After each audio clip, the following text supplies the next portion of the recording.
लेकिन अचानक इस ग्रोथ सेंटर को रोक दिया गया। कुछ महत्वपूर्ण चीज़ें थी इसमें, स्टेडियम था, कॉलेज, ITI। तो आपके मुंडके ने किस चीज़ का फायदा हुआ?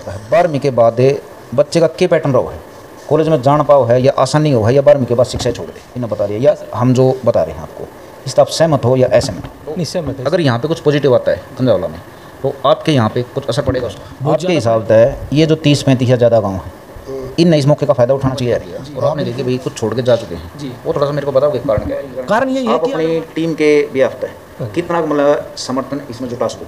नाम जमीन में किसी को कम, हम सारे पर तो संपन्न हैं। तो जो पिछड़े का जो टैग लगने लग रहा है, इसमें हमारा कसूर है या सिस्टम का कसूर? तो आप मेरे को ये बताओ कि आपकी पर्सनल राय पूछेंगे पहले। पर्सनल राय इसमें क्या है, हमको डिमोशन की तरफ जाना चाहिए या प्रमोशन की तरफ? नमस्कार दोस्तों, मैं रविंद्र डवास। कंजावला में जो 200 एकड़ ज़मीन है, कभी इस पर ग्रोथ सेंटर पास हुआ था। ये इसके डॉक्यूमेंट्स हैं और इन डॉक्यूमेंट्स में इसका फंड भी आ गया था, सारे काम हो गए थे, लेकिन अचानक इस ग्रोथ सेंटर को रोक दिया गया। कुछ महत्वपूर्ण चीज़ें थी इसमें, स्टेडियम था, कॉलेज, ITI, जो यहाँ के 30-35 गाँव के विकास कार्य के लिए लीज पे ली हुई ज़मीन पे बनाए थे। लेकिन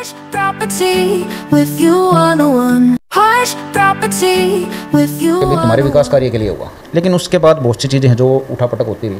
राजनीति है, ग्रोथ सेंटर को ख़त्म कर दिया गया, उसमें फिर JJ कॉलोनी जो साउदा, बकरवारा, बवाना यहाँ पे आई, स्लम एरिया को लाके बसाने के हिसाब किताब बिठाया गया।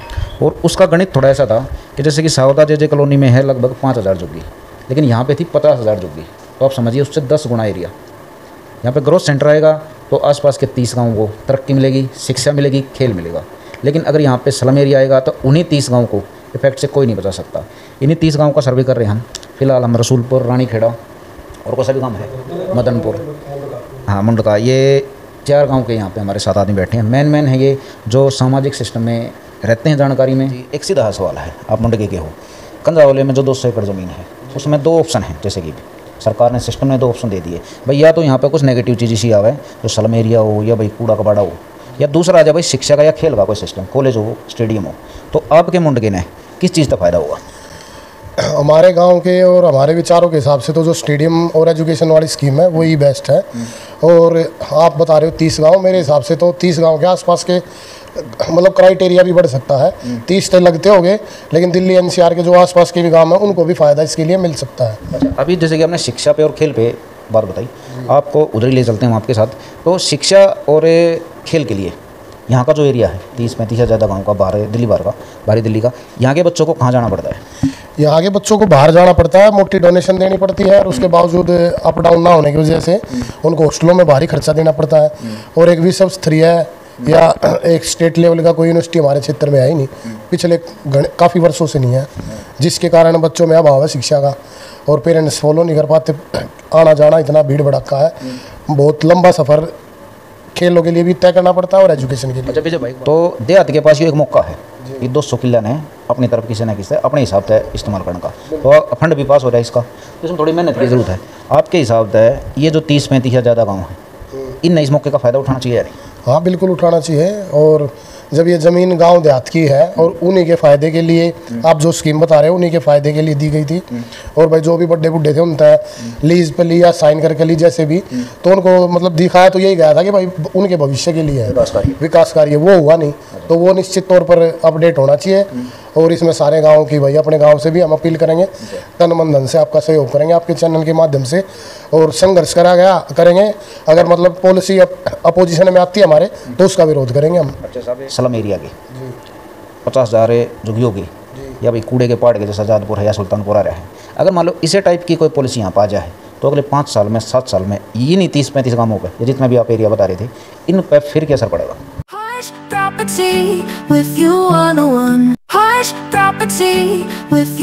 क्योंकि विशेषकर हम आंदोलनकारी हैं, और हम तो विशेषकर आंदोलन में ही सौभाग्य रहा ये ऊपर वाले की दया से। तो क्योंकि रानीखेड़े में भी इस प्रकार की वो चीज़ें ला रहे थे, तो उसमें कॉलोनी भी हमारे साथ आई थी जो आसपास की थी। हाँ, वो सारी कॉलोनियाँ जो भी यहाँ नियर बाय थी, क्योंकि इतनी बड़ी आबादी में कोई स्टेडियम पार्क है नहीं, तो वही पोजीशन वहाँ पे है। अगर इस प्रकार की कोई चीज़ सरकार ज़बरदस्ती या कोई विभाग करता है, तो उसके लिए हम निश्चित तौर पर विरोध करेंगे, और धरना देना पड़े धरना देंगे, या जो भी करना पड़ेगा वो करेंगे हम। भगत सिंह जी हमारे साथ हैं, और रसूलपुर के RWA है टीम है इनकी पूरी, सामाजिक सिस्टम में दिखाई देते हैं ये। तो बात करते हैं। भगत सिंह जी नमस्कार। नमस्कार तो साहब, ये सिस्टम आपने पूरा समझ लिया, जहाँ पर विजय भाई ने बात खत्म करी, हम वहीं से शुरू करते हैं। ठीक है, पहले तो ये बताओ, इस सिस्टम से या बीजेवाई की बात है इन्हें बता रही है, या हम जो बता रहे हैं आपको, इस आप सहमत हो या असहमत हो? नहीं, सहमत है इसमें। तो सहमत हो तो आपकी RW है, टीम है, एक जिम्मेवारी की करें आप अपनी टीम के ब्याह है कितना मतलब समर्थन इसमें जुटा सको? इसमें कम से कम 5000 आदमी को समर्थन जुटा सकते हैं जो इसका इफेक्ट होंगे। हाँ जी। हैं? अच्छा, ये थोड़ा सी इन पॉलिसी आप आ जा, जैसे कि कॉलेज वगैरह का सिस्टम है या भाई खेल का, ठीक है, विस्तार पूर्वक थोड़ी बात पूछेंगे। आज का जो बच्चा है यहाँ पे कॉलेज के लिए, हमारा जो देहात का है, 12वीं के बाद बच्चे का क्या पैटर्न रहा है, कॉलेज में जान पाओ है या आसानी हो है, या 12वीं के बाद शिक्षा छोड़ दे? ऐसा शिक्षा छोड़ देते हैं, अपने खेती वेती में लग जाते हैं। उसका कारण ये कि 2-2.5 घंटे तो हमें जाने में लग जाते हैं, और 2-2.5-5 घंटे तो सफ़र में रहता है बच्चा। अच्छी शिक्षा का तो अभाव है। अच्छा, और जो खेल कूद का बच्चा है, खेल कूद में कहाँ, हमारे ना स्टेडियम है हमारे पास, और जाना पड़ता है यहाँ स्टार स्टेडियम में, कम से कम यहाँ 30 किलोमीटर दूर है, खर्चा भी बढ़ा उसका, खर्चा भी बढ़ जाता है। और जैसे कि यो है 200 एकड़ का, थोड़ा यहीं पे बात कर लें, यहाँ पे मान लो स्टेडियम आ गया या बड़ा कॉलेज आ गया, तो यहाँ के बच्चे ना मेरे ख्याल 12वीं के बाद शिक्षा छोड़ने की जरूरत पड़े नहीं पड़ेगी। नहीं पड़ेगी। अच्छा, कई जी संस्थान आए हैं, कई NGO आए हैं, हमारे चैनल पर ही पड़ी उनकी वीडियो और हम मिलते भी रहे हैं, वे ज़्यादातर हमारे देहात कलाम है, एक टैग है कि भाई पिछड़ा एरिया, और भाई हमने पिछड़ा समझा है और फिर उसके हिसाब से हमने शिक्षा भी देवा है। लेकिन हमने कई चीज़ करी ना, तो हमारा देहात में तो शिक्षा में कम, और ना भाई जैसे कि ज़मीन हो है, सब तो बड़ी चीज़ यही हो है, ज़मीन जिसके पास हो या अमीर है, नाम ज़मीन में किसी पर कम, हम सारे पर तो संपन्न हैं। तो जो पिछड़े का जो टैग लगने लग रहा है, इसमें हमारा कसूर है या सिस्टम का कसूर? नहीं, ये सिस्टम का ही कसूर है, क्योंकि हम पिछड़े वर्ग से कैसे आगे बताओ ना, हमारे पास अच्छा रहन सहन है, अच्छा खान पीन है, और ज़मीन भी काफ़ी है हमारे पास, तो पिछड़ा तो नहीं कह सकते आप इन्हें। अच्छा साहब, डिमोशन या प्रमोशन चीज़ आपने समझ ली होगी, आपके सीनियर ने, आपके गवांडी।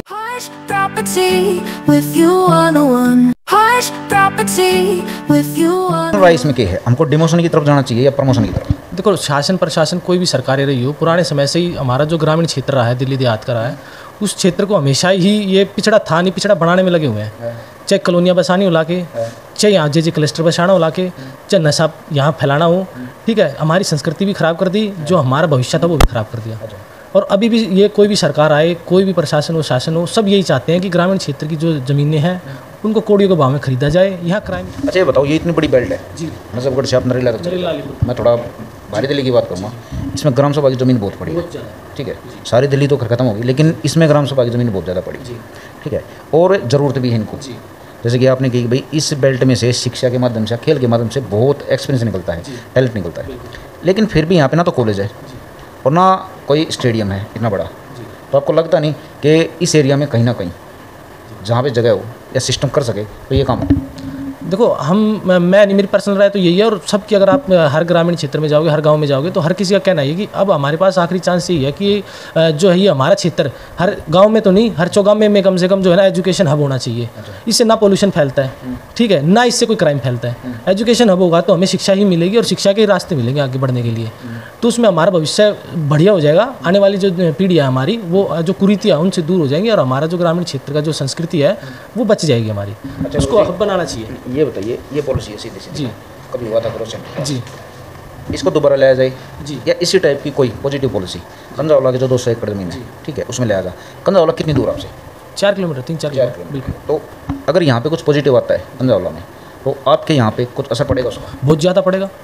अगर ये ऐसा ही रहा तो ये थोड़े दिन में यहाँ पे जे क्लस्टर बसा देंगे। वोट बैंक की राजनीति, जैसे पहले भी बताया मैंने, ये वोट बैंक की राजनीति के चक्कर में क्लस्टर बसा देंगे, ये हमारी ना तो वोटों की गिनती रहेगी। जैसे हमारे क्षेत्र का ही मुबारकपुर गांव है, आज उसकी जो बदहाली है उस कारण आधा गांव तो खाली हो चुका है। कुछ लोग कारणवश यहाँ गांव में रह रहे हैं, कुछ लोग ना चाहते हुए वहाँ से जाना नहीं चाहते। रिश्तों पे भी फर्क पड़ता है, नौकरियों पे भी फर्क पड़ता है। जमुना पार जिसको जाना है वो कैसे जाए यहाँ से, ना तो कोई साधन है, रोड पता ही आपको, गड्ढों में तो रोड बने हुए हैं। नहीं, आपने एक गाँव का जिक्र किया और आपने कहा कि भाई कुछ छोड़ के जा चुके हैं जी, वो थोड़ा सा मेरे को बताओगे कारण क्या है? कारण यही है कि अगर मान लो अच्छी शिक्षा देनी है, उन्होंने जैसे तैसे संघर्ष करके नौकरी तो पा ली, अपने घर परिवार के लिए अच्छा जो है वो चाहते कि हम भी अपलिफ्ट करें जैसे और करके, मगर उनको यहाँ से जाने के लिए जब बच्चे को स्कूल जाना है, सेक्टर 22 हमारे नियर बाई पड़ता है, 24 नियर बाई पड़ता है, रोहिणी में अगर बच्चे का एडमिशन तो करा दिया, मगर वो स्कूल तक पहुँचेगा कैसे? जब रोड ही नहीं होंगे तो कैसे जाएगा? यहाँ मुबारकपुर से वहाँ तक की तो मेट्रो चलेगी नहीं, और ना यहाँ ऐसी कोई सुविधा है कि भाई झट से बच्चा वहाँ पहुँच जाएगा। तो वहाँ उनकी मजबूरी होगी कि वहाँ उनको रहना पड़ रहा है, यहाँ से वो पलायन करके वहाँ चले गए। आपके गाँव की जनसंख्या कितनी है? जनसंख्या 2-2.5 के करीब वोट है। 2-2.5 थोड़ा माहौल का ही पता होगा गाँव का। तो अगर कंजावला में कुछ पॉजिटिव है नेगेटिव कुछ भी आता है तो उसका सीधा इफेक्ट आपके गाँव में बिल्कुल बहुत ज़्यादा आएगा, सारा इफेक्ट आएगा जी। अच्छा, तो इस मुद्दे को जो भी टीम लेके चल रही है, फिलहाल मैं हूँ सामने जी बिल्कुल। ठीक है, तो अभी जैसे कि 2-4 भाइयों ने समर्थन किया, बिल्कुल, तो टीम में वो भी शामिल हो गए। बिल्कुल। तो आप ये बताइए, आप इस चीज़ का या आपका गाँव जी समर्थन करना चाहिए या नहीं? जी, मैं तो कहता हूँ, मेरी पर्सनल राय यही है कि निजी राय है, मैं तो समर्थन करूँगा तन मन धन से, और मैं सभी युवाओं के साथ इस चीज़ को ना, मैं उनको बातचीत करेंगे, उनको सारी बातें बताएंगे। और गांव में बड़े बुजुर्ग जितने हैं सब समझदार हैं, और सब हर गांव में अलग बगी चीज़ों के लिए वो सोचते भी हैं कि ऐसी कोई चीज़ हो, अगर उन्हें कोई प्लेटफॉर्म मिल रहा है, पहले से कोई टीम कोई काम कर रही है तो जरूर जुड़ना चाहेंगे। और उनके सामने जो है ना हम ये बातें रखेंगे, सबको हम ये बताएंगे भी, चाहे सोशल मीडिया का माध्यम हो और चाहे हमें मिलके जो है उनके साथ हर बैठक में जाना हो, चाहे हम कोई अपनी जो है ऐसी कोई मीटिंग रखेंगे, वीकली रखेंगे, उसमें हम ये सब बातें उनके सामने रखेंगे। जरूरत है इन चीज़ों की, बहुत ज़्यादा जरूरत है। अच्छा चलो साहब, धन्यवाद। देखिए भाई साहब ने बताई, विजय भाई साहब नबी, इन्होंने एक वर्ड यूज़ किया था कि भाई तन मन और धन से। देखिए इस सिस्टम के लिए या जो भी समर्थन हम पूछ रहे हैं, हम समर्थन इकट्ठा नहीं कर रहे, हम सिर्फ समर्थन पूछ रहे हैं, समर्थन है या नहीं। इसमें तन मन की ज़रूरत है, धन की कोई ज़रूरत है नहीं, क्योंकि डॉक्यूमेंट सिस्टम है ये सारा। और मैं आपको जानकारी के लिए बताता हूँ, डॉक्यूमेंट सिस्टम टोटली हमारे गाँव का, चाहे ग्राम सभा का, चाहे लाल डोरे का, चाहे हमारी ज़मीन का, फ्री पड़ा है ऑनलाइन। सिर्फ आप में एजुकेशन थोड़ी सी जानकारी होनी चाहिए, सिर्फ कागज़ों की लड़ाई होगी है, इसमें धन की कोई ज़रूरत पड़ेगी नहीं, कहीं कोई समर्थन देने से इसलिए पीछे हटे। लेकिन भाई साहब ने कहा कि तन मन धन से साथ हैं, तो उसमें हम इनकी बड़ाई करना चाहेंगे।